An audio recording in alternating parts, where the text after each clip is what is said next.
In the shifting void between the known and the unutterable, where silicon minds dream of forgotten horrors, the abyss stirs. Welcome to AI Lovecraft, where machine intelligence weaves eldritch tales beyond mortal comprehension. Listen if you dare. Some things are not meant to be known. Please like, subscribe, leave a comment. Now let's get into today's story. The Hound by H.P. Lovecraft. Chapter 1. In my tortured ears there sounds unceasingly a nightmare, whirring and flapping, and a faint, distant baying as of some gigantic hound. It is not dream, it is not, I fear, even madness, for too much has already happened to give me these merciful doubts. St. John is a mangled corpse. I alone know why, and such is my knowledge that I am about to blow out my brains for fear I shall be mangled in the same way. Down unlit and illimitable corridors of eldritch fantasy sweeps the black, shapeless nemesis that drives me to self-annihilation. May heaven forgive the folly and morbidity which led us both to so monstrous a fate, wearied with the commonplaces of a prosaic world, where even the joys of romance and adventure soon grow stale. St. John and I had followed enthusiastically every aesthetic and intellectual movement which promised respite from our devastating ennui. The enigmas of the symbolists and the ecstasies of the pre-Raphaelites all were ours in their time, but each new mood was drained too soon of its diverting novelty and appeal. Only the somber philosophy of the decadence could hold us, and this we found potent only by increasing gradually the depth and diabolism of our penetrations. Baudelaire and Huysmans were soon exhausted of thrills, till finally there remained for us only the more direct stimuli of unnatural personal experiences and adventures. It was this frightful emotional need which led us eventually to that detestable course which even in my present fear I mention with shame and timidity, that hideous extremity of human outrage, an abhorred practice of grave robbing. I cannot reveal the details of our shocking expeditions, or catalogue even partly the worst of the trophies adorning the nameless museum we prepared in the great stone house where we jointly dwelt alone and servantless. Our museum was a blasphemous, unthinkable place, where with the satanic taste of neurotic virtuosi, we had assembled a universe of terror and decay to excite our jaded sensibilities. It was a secret room, far, far underground, where huge winged daemons, carved of basalt and onyx, vomited from wide, grinning mouths weird green and orange light, and hidden pneumatic pipes ruffled into kaleidoscopic dances of death, the lines of red charnel things, hand in hand woven in voluminous black hangings. Through these pipes came at will the odors our moods most craved, sometimes the scent of pale funeral lilies, sometimes the narcotic incense of imagined eastern shrines of the kingly dead, and sometimes, how I shudder to recall it, the frightful, soul-upheaving stenches of the uncovered grave. Around the walls of this repellent chamber were cases of antique mummies, alternating with comely, lifelike bodies, perfectly stuffed and cured by the taxidermist's art, and with headstones snatched from the oldest churchyards of the world. Niches here and there contained skulls of all shapes and heads preserved in various stages of dissolution. There one might find the rotting bald plates of famous noblemen, and the fresh and radiantly golden heads of new buried children. Statues and paintings there were, all of fiendish subjects and some executed by St. John and myself. A locked portfolio bound in tanned human skin held certain unknown and unnameable drawings, which it was rumored Goya had perpetrated but dared not acknowledge. There were nauseous musical instruments, stringed brass and woodwind, on which St. John and I sometimes produced dissonances of exquisite morbidity and cacodemoniacal ghastliness, whilst in a multitude of inlaid ebony cabinets reposed the most incredible and unimaginable variety of tomb loot ever assembled by human madness and perversity. It is of this loot in particular that I must not speak. Thank God I had the courage to destroy it long before I thought of destroying myself. The predatory excursions on which we collected our unmentionable treasures were always artistically memorable events. We were no vulgar ghouls, but worked only under certain conditions of mood, landscape, environment, weather, season, and moonlight. These pastimes were to us the most exquisite form of aesthetic expression, and we gave their details a fastidious technical care.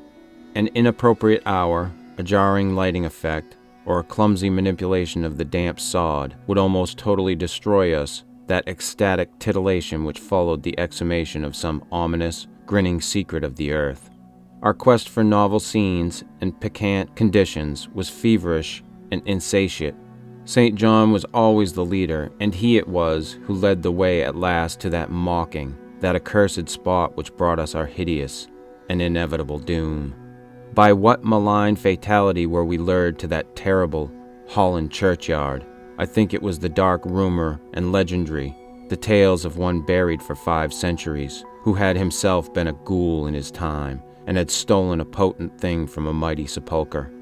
I can recall the scene in these final moments, the pale autumnal moon over the graves, casting long, horrible shadows, the grotesque trees drooping sullenly to meet the neglected grass and the crumbling slabs, the vast legions of strangely colossal bats that flew against the moon, the antique ivied church pointing a huge spectral finger at the livid sky, the phosphorescent insects that danced like death fires under the yews in a distant corner, the odors of mold, vegetation, and less explicable things that mingled feebly with the night wind from over far swamps and seas, and worst of all, the faint, deep-toned baying of some gigantic hound, which we could neither see nor definitely place. As we heard this suggestion of baying, we shuddered, remembering the tales of the peasantry, for he whom we sought had centuries before been found in this self-same spot, torn and mangled by the claws and teeth of some unspeakable beast. I remember how we delved in this ghoul's grave with our spades, and how we thrilled at the picture of ourselves. The grave, the pale watching moon, the horrible shadows, the grotesque trees, the titanic bats, the antique church, the dancing death fires, the sickening odors, the gently moaning night wind, and the strange, half-heard, directionless baying, of whose objective existence we could scarcely be sure. Then we struck a substance harder than the damp mold, and beheld a rotting oblong box crusted with mineral deposits from the long undisturbed ground. It was incredibly tough and thick, but so old that we finally pried it open and feasted our eyes on what it beheld. Much, amazingly much, was left of the object despite the lapse of 500 years. The skeleton, though crushed in places by the jaws of the thing that had killed it, held together with surprising firmness, and we gloated over the clean white skull and its long firm teeth and its eyeless sockets that had once glowed with a charnel fever like our own. In the coffin lay an amulet of curious and exotic design, which had apparently been worn around the sleeper's neck. It was the oddly conventionalized figure of a crouching winged hound or sphinx with a semi-canine face, and was exquisitely carved in antique oriental fashion from a small piece of green jade. The expression on its features was repellent in the extreme, savoring at once of death, bestiality, and malevolence. Around the base was an inscription in characters which neither St. John nor I could identify, and on the bottom, like a maker's seal, was graven a grotesque and formidable skull. Immediately upon beholding this amulet, we knew that we must possess it, that this treasure alone was our logical pelf from the centuried grave.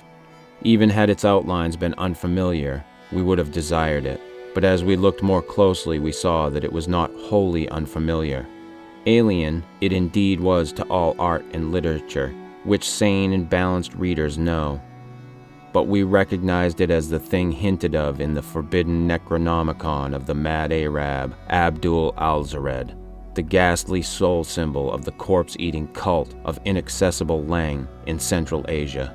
All too well did we trace the sinister lineaments described by the old Arab demonologist. Lineaments, he wrote, drawn from some obscure supernatural manifestation of the souls of those who vexed and gnawed at the dead. Seizing the green jade object, we gave a last glance at the bleached and cavern-eyed face of its owner, and closed up the grave as we found it. As we hastened from that abhorrent spot, the stolen amulet in St. John's pocket, we thought we saw the bats descend in a body to the earth we had so lately rifled, as if seeking for some cursed and unholy nourishment. But the autumn moon shone weak and pale, and we could not be sure. So too, as we sailed the next day away from Holland to our home, we thought we heard the faint, distant baying of some gigantic hound in the background. But the autumn wind moaned sad and wan, and we could not be sure. Chapter 2. Less than a week after our return to England, strange things began to happen. We lived as recluses, devoid of friends, alone and without servants in a few rooms of an ancient manor house, on a bleak and unfrequented moor, so that our doors were seldom disturbed by the knock of the visitor. Now, however, we were troubled by what seemed to be frequent fumblings in the night, not only around the doors but around the windows also, upper as well as lower. Once we fancied that a large, opaque body darkened the library window when the moon was shining against it, and another time we thought we heard a whirring or flapping sound not far off. On each occasion, investigation revealed nothing, and we began to ascribe the occurrences to imagination alone, the same curiously disturbed imagination which still prolonged in our ears the faint, far baying we thought we had heard in the Holland churchyard. The jade amulet now reposed in a niche in our museum, and sometimes we burned strangely scented candles before it. We read much in Alzared's Necronomicon about its properties, and about the relation of ghouls' souls to the objects it symbolized, and were disturbed by what we read. Then terror came. On the night of September 24th, I heard a knock at my chamber door. Fancying it St. John's, I bade the knocker enter, but was answered only by a shrill laugh. There was no one in the corridor. When I aroused St. John from his sleep, he professed entire ignorance of the event, and became as worried as I. It was that night that the faint, distant baying over the moor became to us a certain and dreaded reality. 4 days later, whilst we were both in the hidden museum, there came a low, cautious scratching at the single door which led to the secret library staircase. Our alarm was now divided, for besides our fear of the unknown, we had always entertained a dread that our grisly collection might be discovered. Extinguishing all lights, we proceeded to the door and threw it suddenly open, whereupon we felt an unaccountable rush of air, and heard as if receding far away a queer combination of rustling, tittering, and articulate chatter. Whether we were mad, dreaming, or in our senses, we did not try to determine. We only realized with the blackest of apprehensions that the apparently disembodied chatter was beyond a doubt in the Dutch language. After that, we lived in growing horror and fascination. Mostly we held to the theory that we were jointly going mad from our life of unnatural excitements, but sometimes it pleased us more to dramatize ourselves as the victims of some creeping and appalling doom. Bizarre manifestations were now too frequent to count. Our lonely house was seemingly alive with the presence of some malign being whose nature we could not guess, and every night that demonic baying rolled over the windswept moor, always louder and louder. On October 29th, we found in the soft earth underneath the library window a series of footprints utterly impossible to describe. They were as baffling as the hordes of great bats which haunted the old manor house, in unprecedented and increasing numbers. The horror reached a culmination on November 18th, when St. John, walking home after dark from the distant railway station, was seized by some frightful carnivorous thing and torn to ribbons. His screams had reached the house, and I had hastened to the terrible scene in time to hear the whir of wings and see a vague black cloudy thing silhouetted against the rising moon. My friend was dying when I spoke to him, and he could not answer coherently. All he could do was to whisper, "The amulet, that damn thing." Then he collapsed, an inert mass of mangled flesh. I buried him the next midnight in one of our neglected gardens, and mumbled over his body one of the devilish rituals he had loved in life. And as I pronounced the last demoniac sentence, I heard afar on the moor the faint baying of some gigantic hound. The moon was up, but I dared not look at it, and when I saw on the dim-litten moor a wide nebulous shadow sweeping from mound to mound, I shut my eyes and threw myself face down upon the ground. When I arose, trembling, I know not how much later, I staggered into the house and made shocking obeisances before the enshrined amulet of green jade. Being now afraid to live alone in the ancient house on the moor, I departed on the following day for London, taking with me the amulet after destroying by fire and burial the rest of the impious collection in the museum. But after 3 nights I heard the baying again, and before a week was over felt strange eyes upon me whenever it was dark. One evening as I strolled on the Victoria Embankment for some needed air, I saw a black shape obscure one of the reflections of the lamps in the water. A wind stronger than the night wind rushed by, and I knew what had befallen St. John must soon befall me. The next day I carefully wrapped the green jade amulet and sailed for Holland. What mercy I might gain by returning the thing to its silent, sleeping owner I knew not, but I felt that I must at least try, any step conceivably logical. What the hound was, and why it pursued me, were questions still vague, but I had first heard the baying in that ancient churchyard, and every subsequent event, including St. John's dying whisper, had served to connect the curse with the stealing of the amulet. Accordingly, I sank into the nethermost abysses of despair when, at an inn in Rotterdam, I discovered that thieves had despoiled me of this sole means of salvation. The baying was loud that evening, and in the morning I read of a nameless deed in the vilest quarter of the city.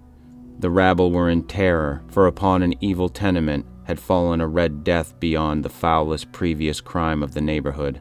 In a squalid thieves' den, an entire family had been torn to shreds by an unknown thing which left no trace, and those around had heard all night above the usual clamor of drunken voices a faint, deep, insistent note as of a gigantic hound. So at last I stood again in that unwholesome churchyard, where a pale winter moon cast hideous shadows, and leafless trees drooped sullenly to meet with the withered, frosty grass and cracking slabs, and the ivied church pointed a jeering finger at the unfriendly sky, and the night wind howled maniacally from over frozen swamps and frigid seas. The baying was very faint now, and it ceased altogether as I approached the ancient grave I had once violated, and frightened away an abnormally large horde of bats, which had been hovering curiously around it. I know not why I went thither, unless to pray, or gibber out insane pleas and apologies to the calm white thing that lay within. But whatever my reason, I attacked the half-frozen sod with a desperation partly mine, and partly that of dominating will outside myself. Excavation was much easier than I expected, though at one point I encountered a queer interruption, when a lean vulture darted out of the cold sky, and pecked frantically at the grave earth until I killed him with a blow of my spade. Finally, I reached the rotting oblong box and removed the damp nitrous cover. This is the last rational act I ever performed. For crouched within that centuried coffin, embraced by a close-packed nightmare retinue of huge, sinewy sleeping bats, was the bony thing my friend and I had robbed, not clean and placid as we had seen it then, but covered with caked blood and shreds of alien flesh and hair, and leering sentiently at me with phosphorescent sockets and sharp, ensanguined fangs, yawning twistedly in mockery of my inevitable doom. And when it gave from those grinning jaws a deep, sardonic bay of some gigantic hound, and I saw that it held in its gory, filthy claw the lost and fateful amulet of green jade, I merely screamed and ran away idiotically, my screams soon dissolving into peals of hysterical laughter. Madness rides the star wind, claws and teeth sharpened on centuries of corpses, dripping death astride a bacchanal of bats from night-black ruins of buried temples of Belial. Now as the baying of that dead, fleshless monstrosity grows louder and louder, and the stealthy whirring and flapping of those accursed web wings circles closer and closer, I shall seek with my revolver the oblivion which is my only refuge from the unnamed and the unnameable.